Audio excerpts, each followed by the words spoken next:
juga sebelum memulai nanti metodenya itu kami pembukaan dulu perkenalan seperti ini. Setelah itu kami akan menanyakan 10 pertanyaan tentang pajak 12%. Terus nanti setelah pertanyaan Bapak bisa jawab. Setelah itu nanti akan memberikan solusi supaya bisa teraspirasi pada rakyat seperti itu. Selamat sore Pak Pramusito. Perkenalkan kami dari Politeknik Agung Surakarta. Saya sendiri Noeda Vela Prasetyo. Saya Selvius Bimo. Saya Nathanael Rakanane Dharma. Saya Kenzo Mamdi. Kami akan menanyakan 10 pertanyaan tentang 12%. Mulai dari pertanyaan pertama. Jadi yang pertanyaan pertama itu dari dampak ekonomi yang makro, Pak. Bagaimana proyeksi dampak kenaikan pajak 12% terhadap pertumbuhan ekonomi, inflasi dan tingkat pengangguran di Indonesia dalam jangka pendek dan menengah? Ya, sebelumnya saya Pujo Pramusito dari Ketua Fraksi PD Perjuangan Kabupaten Semarang, dan mungkin baru kali ini kita mengalami kenaikan pajak 12% baru kali ini selama beberapa tahun ini. Dan pajak ini kan dikenakan sebenarnya barang-barang yang kategorinya mewah. Dan pemerintah punya maksud menaikkan pajaknya untuk pendapatan pemerintah dari sektor yang menengah ke atas, yang tidak bagi masyarakat yang menengah ke bawah. Sehingga ketika yang dikenakan kenaikan itu yang menengah ke atas, mestinya itu dampak jangka pendeknya pasti ada, dan kebiasaan dari masyarakat kita, pemerintah kita itu ketika ada segala sesuatu yang naik itu, walaupun yang lain tidak dikenakan kenaikan, biasanya lainnya ikut naik. Kemudian untuk jangka pendeknya, jangka panjang, saya berpikir ketika ini nanti memang benar-benar bisa diterapkan dengan baik, dan karena ini dikenakan sekali lagi untuk masyarakat yang menengah ke atas, tentunya hasil dari pajak 12% mestinya bisa dirasakan oleh masyarakat kita secara umum, khususnya masyarakat yang menengah ke bawah, sehingga ada subsidi silang. Seperti itu, subsidi silang. Jadi dimungkinkan nanti hasil dari kenaikan pajak 12% yang dari menengah ke atas itu bisa membantu untuk meningkatkan taraf hidup kemakmuran masyarakat yang di menengah ke bawah, dan sehingga dimungkinkan juga untuk bisa membantu proses pembangunan masyarakat kita yang memang masih banyak kekurangan di pelayanan desa. Desa Bawe,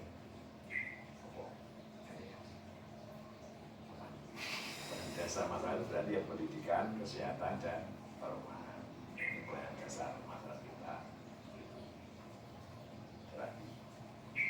Yang pertanyaan nomor 2 itu yang dari beban masyarakat, Pak.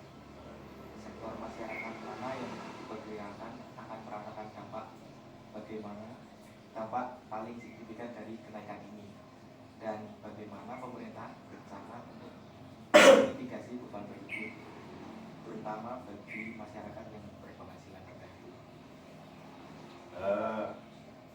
Dampaknya itu kemungkinan bisa menyeluruh, karena ternyata kan termasuk gadget, HP, laptop, yang dua adalah barang mewah, tapi sekarang kan sudah menjadi kebutuhan masyarakat secara umum. Malah masyarakat menengah ke bawah pakai juga. Nah itu nanti juga kena imbas. Baik termasuk kalian pun nanti juga kena imbas ketika ganti iPhone dan sebagainya. Itu harganya nanti akan nanti pasti berkena. Kemudian jasa konstruksi itu berarti nanti hampir semua jasa konstruksi juga terkena. Jasa konstruksi itu segala macam jasa konstruksi terkena dan imbasnya pasti luas. Namun sekali lagi kami berharap pemerintah pusat nanti punya kiat-kiat khusus ketika nanti harapan kami adalah subsidi silang. Kalau yang jasa konstruksi itu berarti kayak yang menaungi pembangunan jalan tol kayak PT Waskita gitu ya? Ya termasuk konstruksi jalan, bangunan gedung, termasuk perumahan. Dan semoga jasa konstruksi tidak terkena di perumahan yang subsidi. Karena pemerintah saat ini sedang menggalakkan DP 0% untuk masyarakat kita yang tidak mampu yang subsidi tadi. Ya, semoga itu tidak terimbas. Kalau yang non subsidi itu kan menengah ke atas tuh, dapatnya di menengah ke atas. Ya harapan kita nanti sekali lagi hasilnya itu subsidi silang.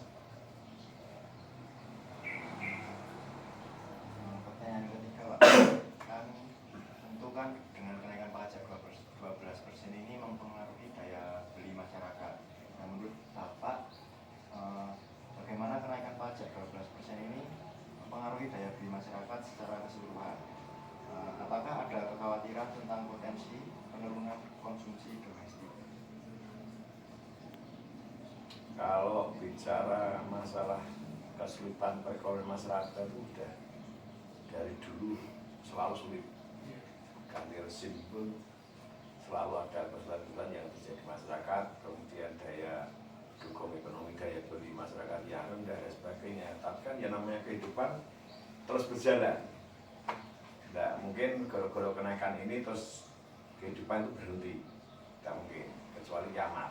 Nah, saya dunia kita itu belum kiamat, sehingga harapan kita masyarakat itu ya seperti orang Jepang saja nih pikiran kami ini. Jepang itu begitu dibom Nagasaki, Hiroshima dibom itu sudah habis. Kemudian pemerintah Jepang waktu di sana itu melakukan politik dumping. Ya kalian ini sudah tahu. Jadi menaikkan harga jual itu di dalam negerinya itu malah tinggi. Sehingga masyarakat mereka disiplin sekali ketika mereka berupaya bisa di perekonomian dan sebagainya, itu semuanya disiplin yang luar biasa.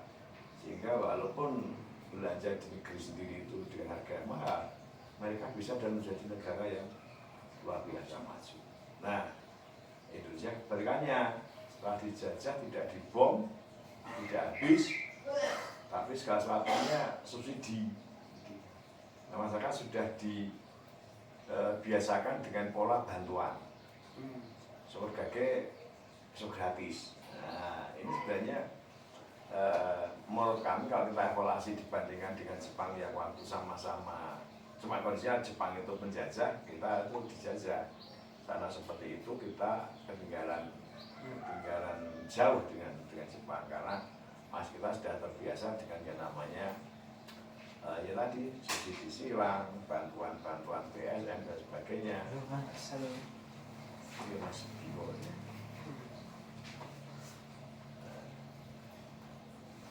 Itu yang akhirnya menjadikan masyarakat kita itu ya kulino, istilahnya kulino ngatung. Mentalnya itu mental mendapatkan bantuan. Ini yang kalau tidak segera dibenahi ya sulit. Nah, namun kan harapan kami tidak seperti yang saya bayangkan secara pribadi. Karena bayangan saya secara pribadi nanti dampak di perusahaan yang besar nanti akan mulai berimbas sehingga nanti khawatir kami jadi PHK. Harapan kami tidak jadi PHK massal, walaupun sekarang sudah ada PHK massal di Solo langsung di jantungnya. Ada dulu ada petik kampanye di sana loh. Masih di PHK juga. Dulu kan janji pemerintah waktu itu kan akan menciptakan 15 juta lapangan kerja. Tapi justru yang terkena dampak PHK pertama kali malah di Solo Sirtek. Dan itu banyak sekali perusahaan-perusahaan yang kolab di Karawang dan sebagainya, di sekitaran penyangga ibu kota itu banyak kali PHK. Dan pemerintah ini jangan berimbas terlalu dalam. Kalau pemerintah pusat segera memberikan solusi-solusinya, karena kami dari daerah itu tinggal menunggu instruksi ataupun solusi dari perusahaan seperti apa yang akan disampaikan ke pemerintah daerah. Kemudian yang keempat dari sektor investasi dan bisnis, Pak. Bagaimana kenaikan pajak ini akan mempengaruhi iklim investasi dan keberlanjutan bisnis di Indonesia, terutama bagi UMKM? Nah, ini yang kami lakukan, karena semakin kenaikan persentase pajaknya ini, kami takutnya investor jadi tidak masuk ke Indonesia. Takutnya itu, kalau sudah seperti itu nanti ya sulit, karena iklim investasi tidak sehat, investasi asing nanti pada lari keluar semua, tidak ke Indonesia, ya dampaknya nanti meluas. Karena apa juga kita masih tergantung dengan investasi dari luar. Bahkan Pak Jokowi waktu itu membangun IKN itu juga harapannya memancing mendapatkan investor dari asing untuk masuk di wilayah kita IKN. Tapi kenyataan sampai sekarang masih nol. Seperti itu, jadi pasti berimbas ke UMKM kita, pasti berimbas. Karena sekarang pun UMKM kita itu mati suri banyak, bukan mati tak mau. Tapi kehidupan tidak bisa berhenti, jika mereka sesuatu pun UMKM kita terus melakukan perjalanan untuk berjuang untuk hidup di situasi yang sulit di saat seperti ini. Jadi semoga tidak berkepanjangan.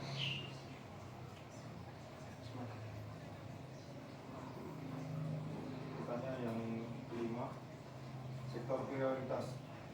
Apakah ada sektor-sektor tertentu yang akan mendapatkan pengecualian atau insentif khusus terkait dengan kenaikan pajak ini, dan mengapa sektor-sektor tersebut diprioritaskan? Yang diprioritaskan oleh pemerintah untuk tidak dikenakan pajak kewajiban itu yang di kebutuhan dasar masyarakat kita, di pendidikan, kesehatan, perumahan itu yang mungkin yang saya tadi sama sekali di perumahan yang subsidi tadi itu juga tidak terkena, karena yang dihindari oleh pemerintah pusat itu yang menyangkut kebutuhan dasar masyarakat kita, jadi pendidikan, kesehatan tidak terkena dampak kebijakan. Masuk buku-buku, materi-materi pembelajaran, terus ya segala sesuatu yang menyangkut pendidikan dan kesehatan tentunya menyangkut alat kesehatan, obat-obatan dan sebagainya tidak digunakan. Cuma obat yang kategori langka itu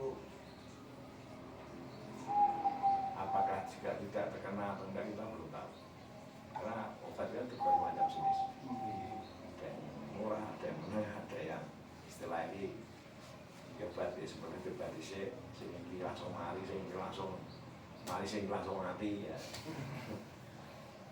Kan ada harganya juga, ada kategori yang obat yang mahal juga kena denda kita. Tapi kalau menurut dari jumlah besar yang meninggalkan para yang dasar itu tidak dikenakan, semoga itu sudah tidak terkena.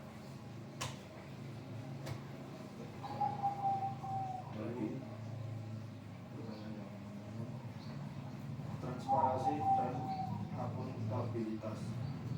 Bagaimana pemerintah akan memastikan transparansi dan akuntabilitas dalam penggunaan dana hasil kenaikan pajak ini, dan mekanisme pengawasan apa yang akan diterapkan. Nah, ini yang menjadi PR pemerintah pusat. Artinya sekali lagi yang namanya transparansi negara kita itu kita sama-sama tahu bahwa itu belum fix semuanya. Artinya kalau di persentase itu mungkin masih 50-50, 50 transparan, 50 tidak transparan. Nah, ya itu tergantung pemerintah saat ini. Kalau mereka benar-benar menjaga clean and balance, bersih dan seimbang, itu ya bisa.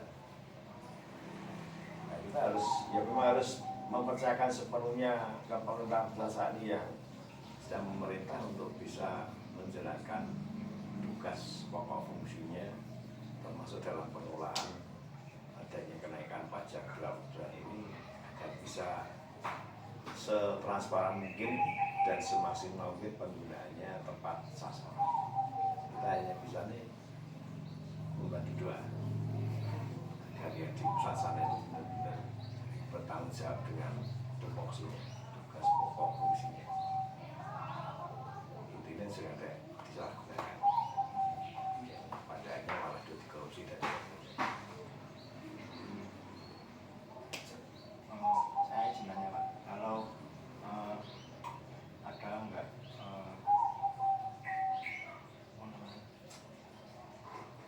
tips bagi kami, misalnya masyarakat awam ya Pak, untuk mengetahui apakah pajak ini tepat sasaran atau tidak. Kan kita nggak tahu ya kategori mewah itu seperti apa.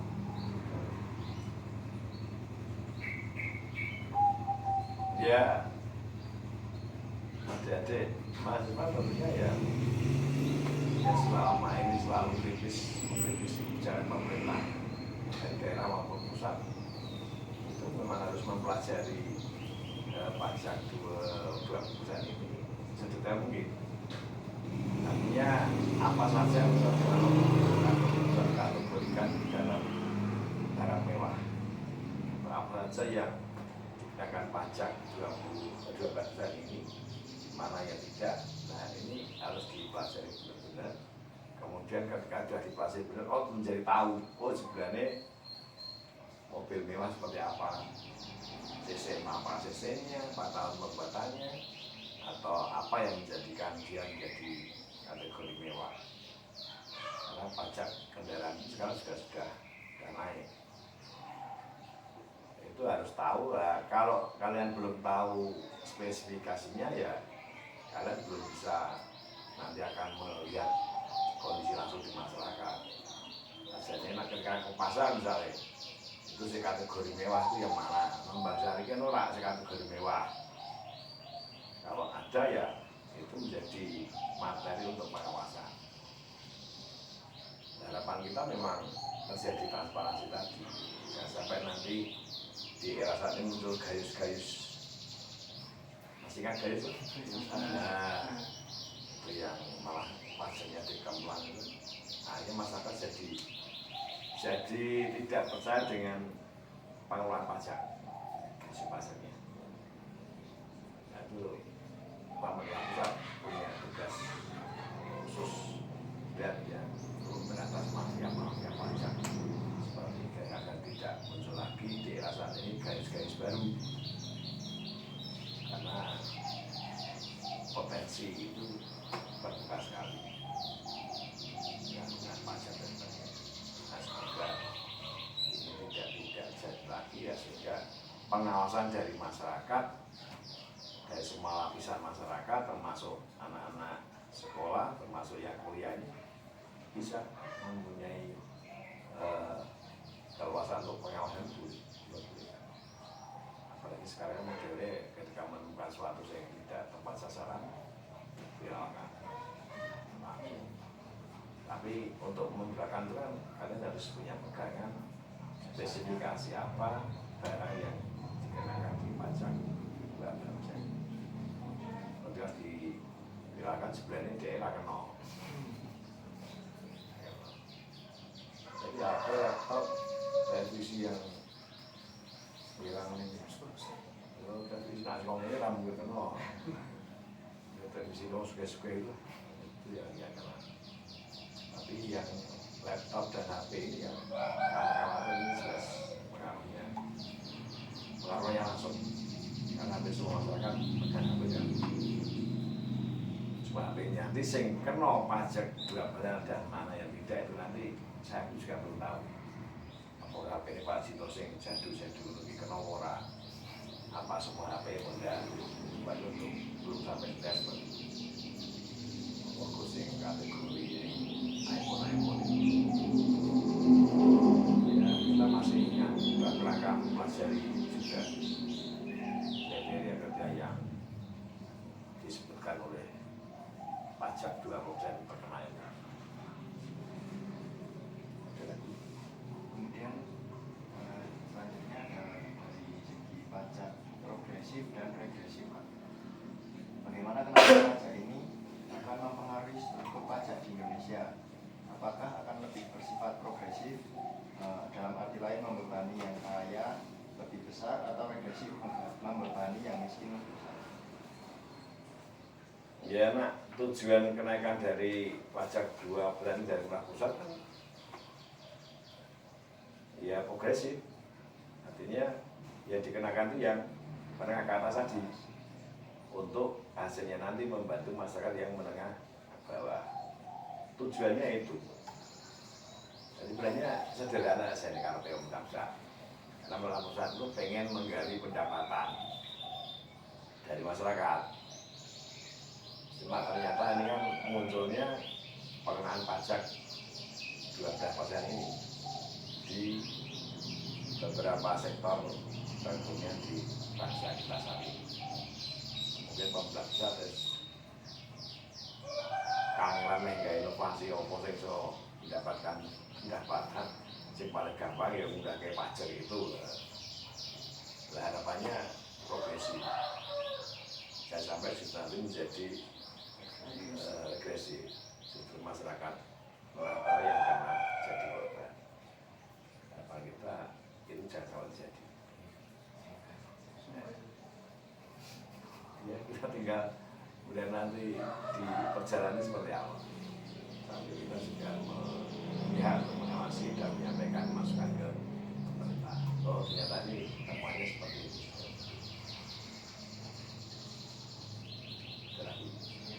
Hanya diselamatkan ini tentang kepatuhan pajak.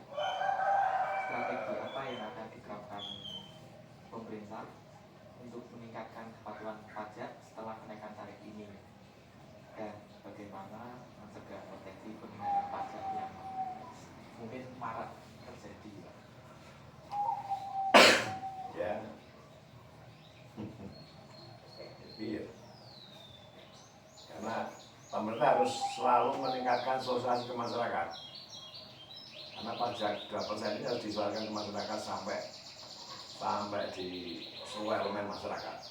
Dan mereka tahu dan hanya paham dan hanya mematuhi. Dan tinggal nanti bilang seperti apa. Kalau kami dari daerah tinggal mengejawantakan atau menjalankan apa yang nanti akan diminta oleh pemerintah pusat kepada pemerintah daerah. Jadi terapannya nanti di lapangan seperti apa, terus bagaimana meningkatkan kesadaran pajak di masa kita. Walaupun sebenarnya kesadaran masyarakat untuk membayar pajak sebenarnya sangat tinggi. Cuma ini harus dibarengi dengan pelayanan dari pemerintah, termasuk transparansi tadi itu, dan penggunaannya itu memang harus clear. Jangan sampai terjadi penyalahgunaan kewenangan.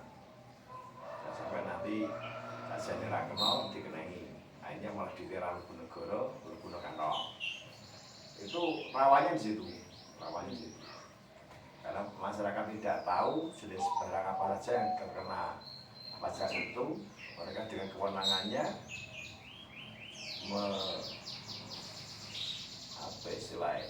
memaksa masyarakat yang tidak tahu tadi justru malah bayar. yang kita katakan seperti itu. Nah, sehingga dibutuhkan sosialisasi dari pemerintah pusat sampai ke daerah-daerah agar masyarakat benar-benar tahu, oh ya ini saya kenal lagi, saya ora ini. Opit mengetahui kenal ora, itu agar mereka juga tahu.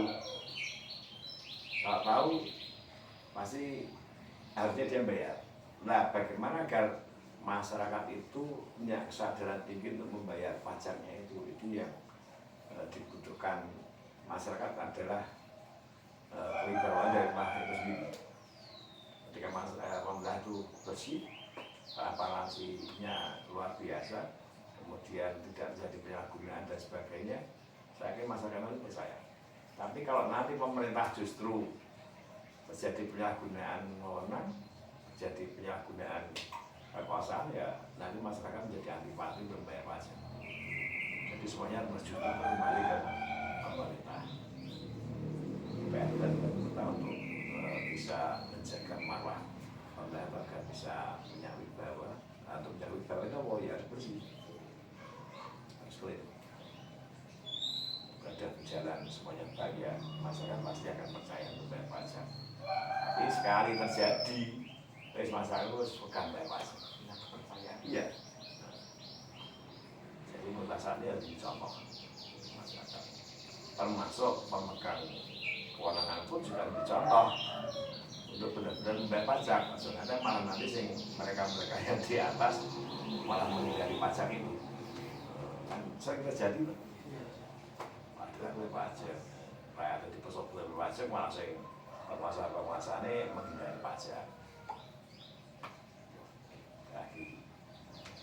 Kemudian ini dari dampak inflasi impor, mengingat bahwa beberapa barang dan jasa yang akan diimpor terpengaruh oleh kenaikan pajak, bagaimana pemerintah akan mengelola potensi dampak inflasi yang berasal dari barang impor? Ini yang kami daerah belum tahu, karena itu biasanya disediakan bea cukai impor di pemerintah pusat. Kita skip dulu ke pertanyaan ya. Terus yang nomor 10 ini tentang sosialisasi dan edukasi, Pak. Bagaimana strategi sosialisasi dan edukasi pemerintah kepada masyarakat dan pelaku usaha mengenai kenaikan pajak ini agar tidak menimbulkan kebingungan atau resistensinya? Ya kalau kami mengamati ini sosialisasinya masih kurang. Ya kalau kami bicara di daerah ini masih banyak yang belum tahu pajak Jokowi. Kalau tahap pusat ini baru mengandalkan sosmed. Tapi yang bersifat semacam promo iklan-iklan di jalan, bekerja di tempat strategis itu, kemudian selebaran itu saya belum lihat adanya itu. Jadi kayaknya mereka masih mengandalkan sosmed. Walaupun itu juga untuk di era saat ini mengena. Tapi mestinya tetap harus ditambah dengan tampilan-tampilan yang ada di perempatan jalan, tempat strategis, selebaran-selebaran, di kantor-kantor, di tempat pendidikan dan sebagainya, itu mestinya ditampilkan juga. Kan jangan sampai kan tampilkan di sosmed seperti di HP itu, kami khawatir sehingga pajak kan sesuatu yang tidak menarik bagi generasi saat ini, termasuk kami pun. Nah orang pas kena dampak tidak buka, masih bukanya yang lain tuh. Sesuatu yang tidak menarik. Paling kenaikan pajak itu kan sesuatu yang menarik malah diwaca. Wah pajak menaik, tidak dibaca, hanya kuliah kita yang lainnya malah. Nah ini yang masuk untuk menempel itu pasti ada sosialisasi di masyarakat yang lebih masif. Tapi sekali lagi itu tergantung kebijakan dari masyarakat seperti apa, kita masih menunggu actionnya nanti seperti apa. Oleh daerah nanti diperintah untuk ini dan itu, kita masih menunggu itu. Karena kebijakan tak pusat. Ada lagi? Untuk pertanyaan cukup sampai situ Pak. Dan sekarang kami akan memaparkan beberapa solusi untuk masalah pajak 12%. Yang pertama itu yang dari dampak ekonomi makro. Solusi yang kami pikirkan untuk pertanyaan yang tadi adalah mungkin pemerintah perlu melakukan simulasi makroekonomi untuk memproyeksikan dampak kenaikan pajak terhadap pertumbuhan ekonomi, inflasi, dan pengangguran, Pak. Lalu menyediakan stimulus fiskal terbatas bagi sektor-sektor yang paling rentan agar efek negatif terhadap PDB dan tenaga kerja dapat diminimalisir. Lalu mengarahkan belanja negara dari hasil pajak untuk sektor padat karya dan infrastruktur agar tetap mendorong pertumbuhan ekonomi. Ya, tadi yang namanya subsidi silang. Iya. Nah, nanti masyarakat menengah bawah ya jangan dibantu dari hasil kenaikan pajak itu melalui apa? Subsidi. Lalu yang untuk masalah yang kedua yaitu beban masyarakat, solusi dari kami mungkin kita memberikan subsidi seperti yang silang tadi atau bantuan sosial tambahan untuk kelompok berpenghasilan rendah agar daya beli mereka tidak jatuh. Lalu menerapkan pajak diferensial atau multiple tax VAT ya, untuk barang kebutuhan pokok agar tidak semua produk terkena dampak yang sama. Dan juga evaluasi berkala atas dampak sosial melalui data statistik BPS dan integrasi dengan program perlindungan sosialnya, Pak. Ya itu yang namanya bansos itu yang membuat masyarakat kita itu manja lagi. Bahkan sekarang malah jadi temuan 15 juta lebih, 15.000 lebih data NIK penerima bansos adalah pelaku judi online. Nah, bisa. Tapi memang judi online itu sasarannya yang menengah ke bawah itu ya? Nah, ya, judi online itu sasarannya semua lapisan masyarakat. Semua lapisan masyarakat bisa terkena judi online. Dan ini semua sudah terkena. Di dunia pendidikan kita pun sudah kena. Jadi kita Pak, para guru mahasiswa nih, aku sing SD SMP, gurunya juga kan. Para guru anak guru itu pun ada banyak sekarang yang sudah kecanduan. Kalau sudah judi online nanti masuknya kan ke pinjam online. Pinjam online nanti tidak bisa bayar, kriminalitas. Itu yang mengkhawatirkan itu. Iya, cara lagi sing nopo bansos rodo kayak ngono. Jadi apa? Bantuan dari dana bansos yang menerima setiap bulan sekali ada loh ya. Iya. Yang berupa cash money, padahal itu malah dipakai untuk judul tapi ya. Iya. Kasih salah, gitu juga salah ya. Iya, itu orang judi online kan orang-orang yang selalu dunianya itu penuh pengharapan.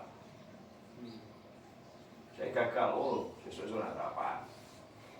Saya tidak gagal, mau iso untuk itu. Dunia ya selalu penuh dengan harapan, bukan kenyataan. Berandai-andai ada harapan, so menakutkan.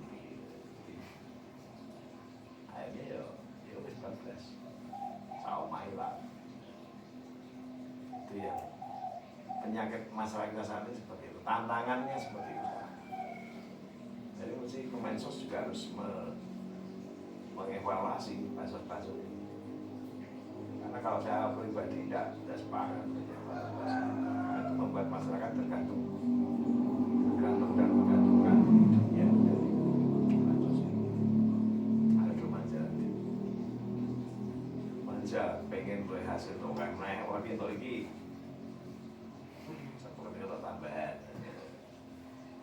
Itu tantangan kita saat ini adalah di masyarakat yang berada di era globalisasi yang sebenarnya bangsa kita, masyarakat kita itu belum siap aja. Belum siap adanya globalisasi. Tapi ya mau dikata apa, karena kita tidak bisa memagari dampak globalisasi kemajuan bisa membatasi mager itu dari diri nanti masing-masing. Kita bisa tidak menjaga kita sendiri. Nah kita tidak menjaga diri kita saja tidak bisa, wong sampai keluarga nih, sebagai masyarakat nih. Jadi semuanya itu kembali ke pribadi kita masing-masing, termasuk pemerintah daerah maupun pusat, tergantung dari pejabat-pejabat itu dan daerah yang mengelola yang sedang berkuasa. Bisa tidak mereka benar-benar transparan, bisa tidak mereka nanti tidak menyalahgunakan kewenangan, bisa tidak merubah pola-pola yang saat ini dikembangkan oleh pemerintah pusat dengan pola apa adanya, bantuan nanti itu semakin menjerumuskan masyarakat kita, tidak mendidik. Apalagi kalau main PPS masif lah bantuan sosial. Nah, dan masyarakat kita itu masih gampang diakusi seperti itu lah. Kalau kita globalisasi belum siap, jujur kita tidak belum siap. Karena kita belum bisa bijaksana menggunakan dampak dari kemajuan teknologi. Itu menjadi PR tugas kita bersama yang berat adalah memagari diri kita hidup. Bisa tidak kita bijaksana memakai teknologi? Beneran kita semuanya itu sudah di rel yang benar menggunakan teknologi. Konten-kontennya seperti apa yang kita baca, yang positif atau negatif, hari-hari itu yang dibuka itu yang negatif positifnya kita masih punya kalau jujur murah gitu. Nah, untuk pengembangan kemajuan dunia usaha kita itu SOP tidak masalah. Karena di HP itu kan ada sisi positif dan negatif. Dengan bagaimana kita memakai kita agar tidak terjerumus ke yang negatif kan itu. Artinya apa? Teknologi itu dalamnya surga neraka di situ. Tergantung diri kita memakai surga atau neraka. Tergantung kita masing-masing. Juga sekali lagi pemerintah. Tergantung. Tak perlu kecengerak itu, banyak keliru. Menteri-menterinya beneran itu untuk pemerintah dan kebijakan Pak Prabowo. Kita hanya menggantungkan dengan mereka-mereka agar bisa benar-benar bicara, memagari diri mereka untuk tidak rakus kekuasaan, rakus kesewenang-wenangan. PR berat. Terus yang solusi yang ketiga itu dari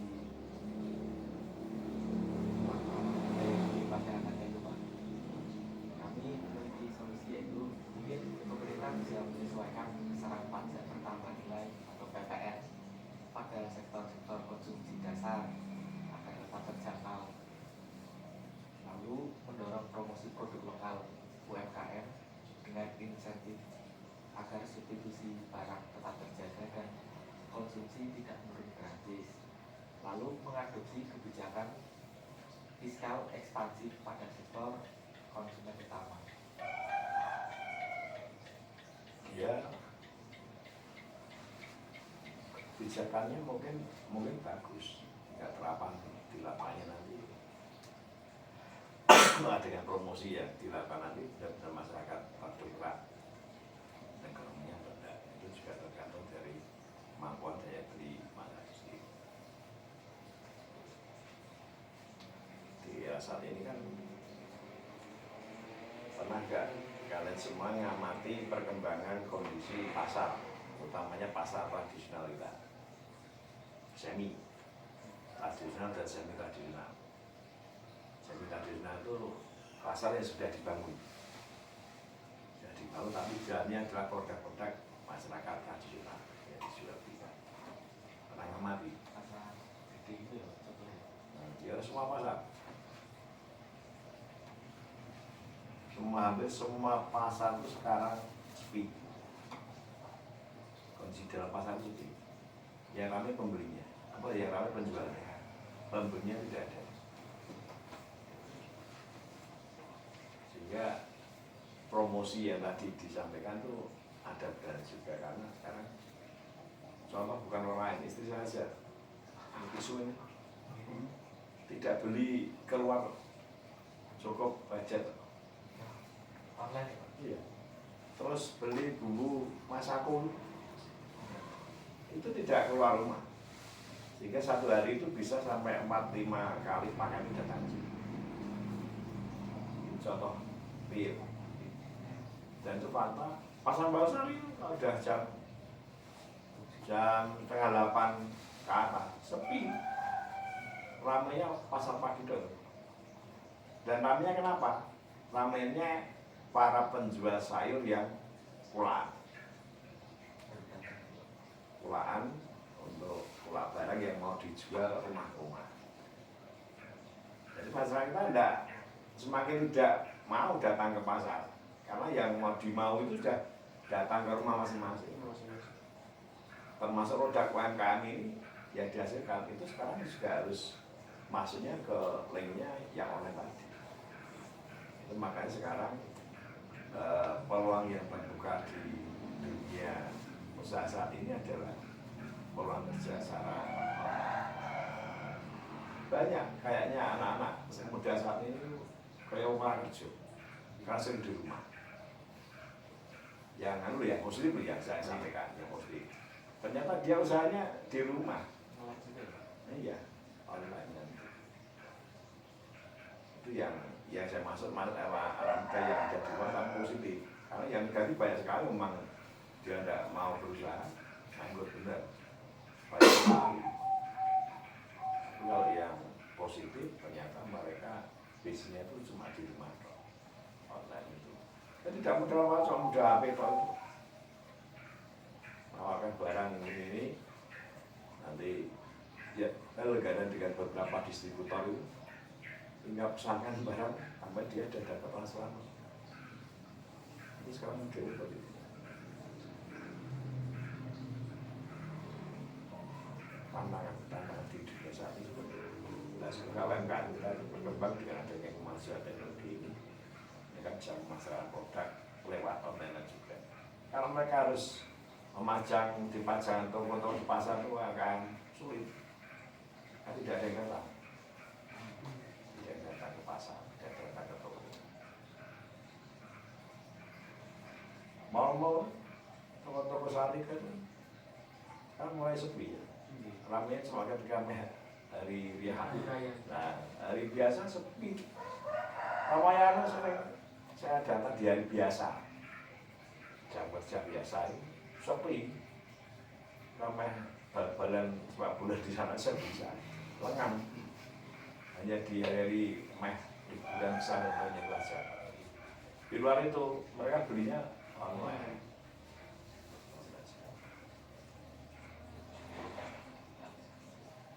Apa sih sebetulnya juga kena pajak 2 bulan enggak? Saya belum tahu. Ya kategori itu. Kalau nantinya juga kena, ya kasihan. Itu sebenarnya dengan adanya online itu ya kasihan juga yang punya apa yang penjual dia di pasar, di toko-toko itu pada mengusung. Dan itu dampaknya apa? Pendapatan daerah itu menurun. Kenapa? Dari pendapatan reduksi pajak yang reduksi ada di pasar itu ya sebenarnya mestinya muncul di pendapatan itu sekarang menjadi berkurang drastis. Jadi menjadi andalan, pendapatan pasar itu dulu andalan.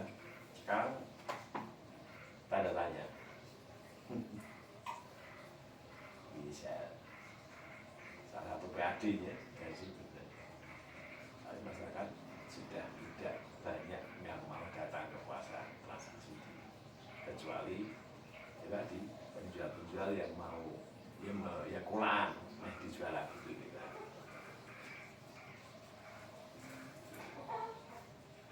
Pak, ini toko-toko sepi, pasar-pasar sepi, cukup barangnya esok sampai sore, cukup bangun jual dulu.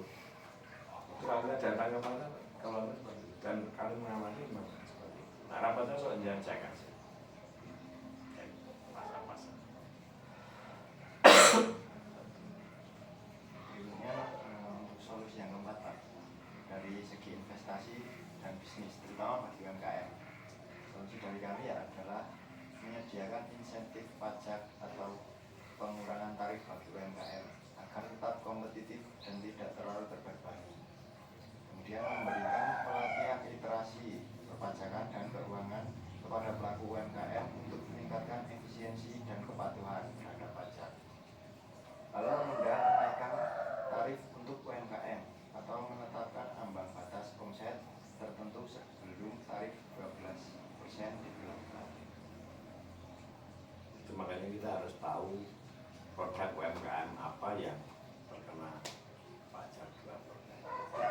Dan tidak semua produk UMKM itu terkena pajak 2%. Oleh pemerintah itu salah satu membantu salah satu promosi tadi.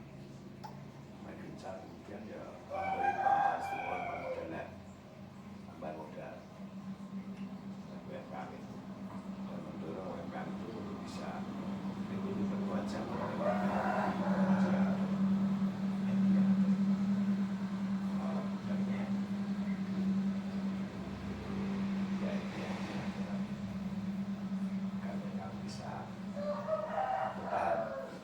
minimal bertahan sewa. Kalau mendongkrak, UMKM kan menjadi rezeki sesuai. Tapi ini kan bisa bertahan hidup dan sudah. Maka sampai UMKM kita itu hidup bukan mati tak mau. Kemudian solusi yang kelima ada sektor prioritas, memberikan pengecualian atau tarif pajak lebih rendah pada sektor pendidikan, kesehatan, pertanian, dan pangan. Menyusun daftar sektor prioritas berdasarkan data Bappenas dan rencana pembangunan jangka menengah nasional. Fokus pada sektor-sektor yang mendukung pencapaian SDGs dan transformasi ekonomi hijau. Ya monggo, karena kewenangan dari pemerintah pusat. Otomatis ketika teman-teman mahasiswa ini mau menyuarakan, dia bisa saja sampaikan di medsos atau tulis langsung ke Pak Presiden. Artinya kita fair untuk menerima, bisa menerima masukan dan semua masyarakat daerah masih seperti itu, dan semoga pembahasan yang ada bisa seperti itu. Kebetulan kami tidak bergabung di pemerintah itu, ketika misalnya ya mendoakan agar wilayah Salim bisa punya wibawa, bisa menjalankan tupoksinya sesuai dengan tupoksi mereka tanpa ada penyalahgunaan orang. Iya. Medan diminum, monggo. Iya. Ada lagi solusinya? Untuk yang nomor 6, transparansi dan akuntabilitas. Solusinya yaitu membangun portal transparansi pajak yang dapat diakses publik untuk melacak penggunaan dana dari kenaikan tarif. Melibatkan lembaga independen seperti BPK dan KPK dalam audit dan pengawasan penggunaan dana. Mendorong partisipasi publik dan pelaporan periodik dalam pengelolaan pajak melalui media dan lembaga masyarakat sipil. Kita kembali ke tupoksi pemerintah kita saat ini, jadi jalan diraya dengan di tupoksinya masing-masing, termasuk BPK, KPK, agar tidak mendapatkan muatan-muatan khusus yang tidak fair. Untuk kami yang masih banyak tidak fairnya, banyak kepentingan yang masuk. Nah, semoga di era pembahasan ini itu menjadi tupoksinya masing-masing dan tanpa ada penyalahgunaan. Karena muaranya adalah penyalahgunaan. Nah, guna-guna itu biasanya muncul dari pribadi yang berkumpul bersatu menjadi satu koloni untuk menciptakan sesuatu yang tidak benar. Itu makanya semua itu kembali ke pribadi masing-masing mengelola pemerintah sebagai mental.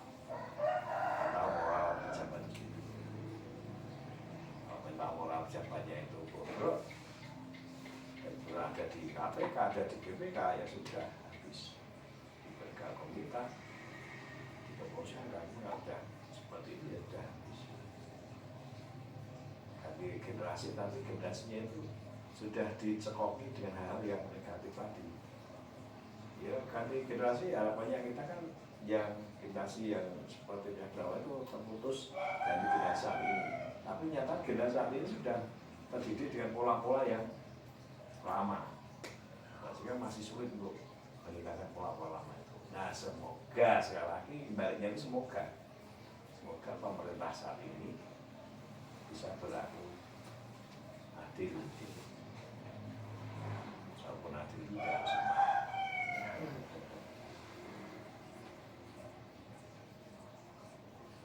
Lagi Dan yang nomor 7, solusi dari pajak progresif dan regresif, yaitu menyesuaikan struktur PPN menjadi lebih progresif melalui penerapan tarif bervariasi tergantung jenis barang dan jasa, mengangkat tarif pajak penghasilan atau PPH untuk kelompok super kaya dan menurunkan tarif untuk kelompok menengah ke bawah.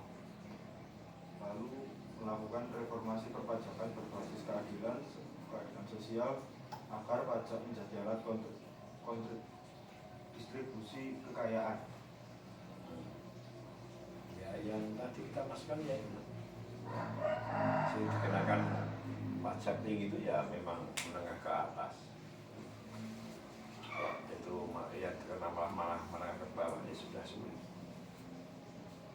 Balik lagi ketika pemerintah bermaksud mengenakan yang menengah ke atas, semoga ini tetap berjalan sesuai jalurnya. Intinya itu. Nanti terjadi belokan kanan kiri, repot. Terus dan nanti masyarakat menjadi antipati untuk bayar pajak.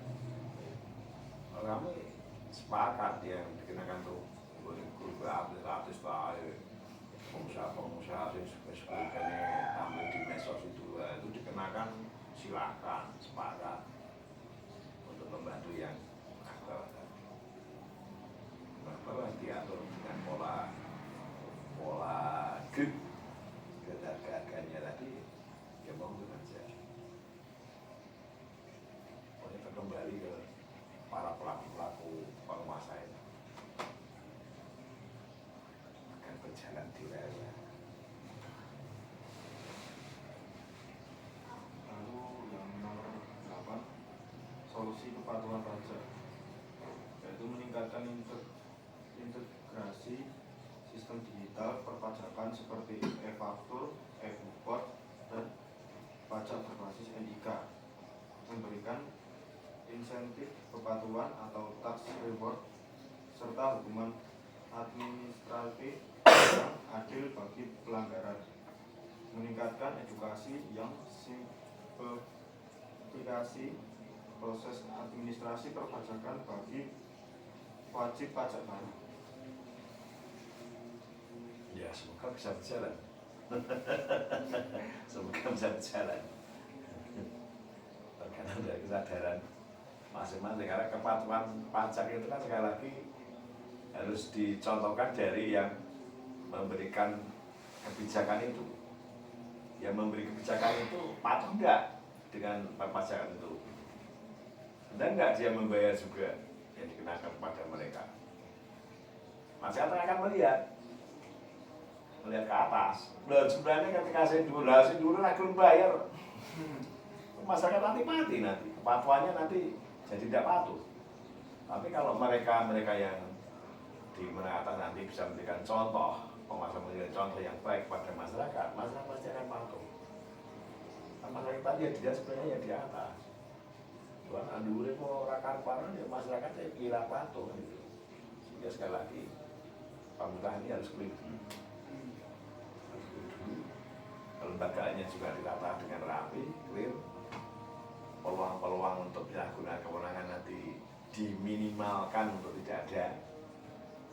Itu baru diterapkan di bawah, nanti masyarakat patuh. Tapi kalau kebalikannya, ya masyarakat tidak akan patuh. Itu harus dikasih contoh dulu, contoh Papua dari beliau-beliaunya itu. yang di pertontonan kita kan justru mereka tidak taat pajak, mengulang pajak kan. Artis-artis itu yang kaya raya itu enggak dia mereka taat pajak. Terus para pemimpin lembaga tinggi negara kita enggak mereka taat pajak. Enggak nanti LHKP-nya atau LKP laporan hasil kekayaan pribadi. Jujur enggak mereka? Mobil 10 memang apa? Saya dilaporkan apa benar 10? Biar jadi cuma dua pun yang dilapor masih harganya yang terendah. Mewah tapi yang terendah. Itu yang menjadi pengamatan masyarakat. Sebenarnya sorotannya kayak itu dulu. Ya pejabat ya kaya raya itu ya kalau dilihat dari gajinya kok orang mungkin bisa kayak ngono duit kayak seperti itu. Jadi orang di itu kan yang menjadi pengamanan sebenarnya seperti itu. Benar mereka nanti bayar pajak sesuai dengan pajak 2%.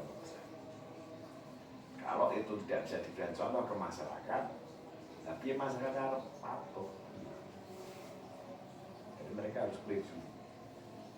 Kalau kita mau mengerjakan sesuatu di masyarakat, ya kita kerjakan dulu. Jago tuding kok istilahnya. Kita tudingnya satu ke sana, yang keempat kan ke sini. Itu makanya yang empat ini harus play dulu. Cita harus play dulu. Nah, cita harus clear bicaranya harap mengolah masyarakat tidak bisa diguyur. Tidak apa. Tapi masyarakat yang melanggar satu silang. Masyarakat pak. Wah itu sini pak ketua RT. Ini ada 3, ini kurang terima 1.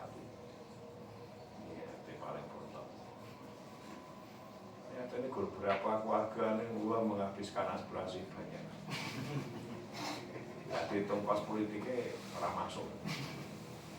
Dulu cuma 6 keluarga ya, dulu 6 kakak awalnya. Nah, sekarang mungkin 9-11 ya kakak. Kita bantu air bersih berapa puluh juta, 1 juta, ya sampai hampir 700 juta itu untuk air bersih pengadaan. Dulu pertama gagal. Lalu lapangan ke sini, baru kita mulai lagi. Terus kurang kita tambah lagi. Karena 750 juta HPB Gurbiro. HPB itu paling cuma sekitar 20-26 orang ya. Nanti itu kosnya masuk.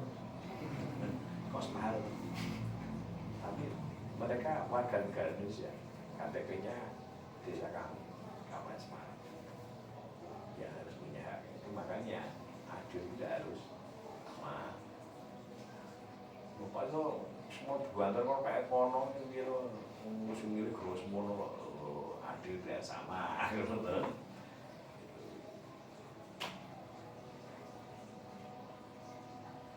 Kemudian solusi yang terakhir Pak, dari sosialisasi dan edukasi.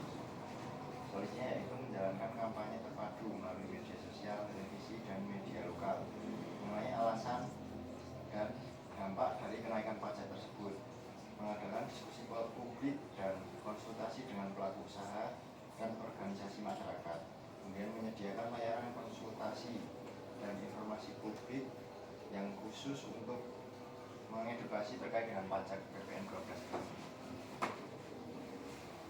Ya mau bisa dilakukan di tempat ini lebih adanya model transparansi dan meninggalkan kesewenang-wenangan dan penyalahgunaan kewenangan, dan juga bisa segera masyarakat bisa segera tahu. Kan yang terpenting saat ini kan agar masyarakat sepanjang bisa tahu kalau nanti diterapkan pajak 2% nanti para kaget itu percepatan sosialisasi. Ya mau tidak mau memang media masanya, karena sekarang polanya kerja seperti itu, media massa online itu, tapi tetap ditambah dengan tadi sampaikan. Ya balik kurang kecil-kecil tidak apa-apa, di desa, di balik-balik dusun, RT, dilakukan pendidikan kesehatan itu juga disampaikan juga sosialisasi paling. Ya Pak masyarakat ini mengkonsumsi orang kuwi gitu. Buka sitik orang kuwi. Geser sitik muncul kuwi ya. Untuk mempercepat proses sosialisasi. Nah, percepat sosialisasi itu harus diimbangi dengan perangkat lunak maupun perangkat keras dari pemerintah pusat sampai daerah itu untuk menyiapkan perangkatnya agar tadi kembali lagi sesuai dengan tupoksinya. Itu yang menjadi PR biar kita mengembalikan tupoksinya. Tidak termanfaat, tidak terjadi kesalahan dan penyalahgunaan. Baliknya nanti ke situ terus. Anda sama-sama tahu dunia perpajakan kita ya dari dunia kelam berusaha menjadi dunia yang terang. Kelam itu apa? Kelam di era Jayus kemarin. Berapa itu yang sudah dituliskan kita sekarang agar menjadi terang. Sekali lagi kalau tadi masing-masing modal merah dari para pejabat-pejabat kita saat ini yang berkecimpung langsung dalam penanganan perpajakan. Saya itu topik berat pajak itu. Topik berat, tapi memang harus kita hadapi. Terima kasih Bapak atas wawancara ini. Kami sangat menghargai waktu Bapak untuk berdiskusi. Kami harap solusi yang kami paparkan bisa berdampak secara signifikan dan kami sangat menunggu kabar positif mengenai solusi yang Bapak tersebut. Terima kasih Bapak, selamat sore.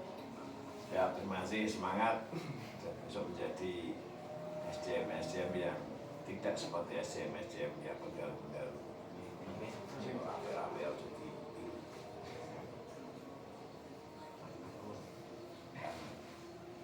kita belum tahu tidak nanti kerjanya di bidang apa. Kok sekolah yang malah kerjanya nomor pajakan. Mulai tinggi Pak. Bapaknya. Bapak ya. Pajakan. Bea cukai. Iya. Biasa kayak itu sarang loh. Tidak kalau pribadinya itu tidak kuat ya nyamari. Kayak pajak. Karena kalau itu sumber-sumber penghasilan dari daerah dan negara dia dari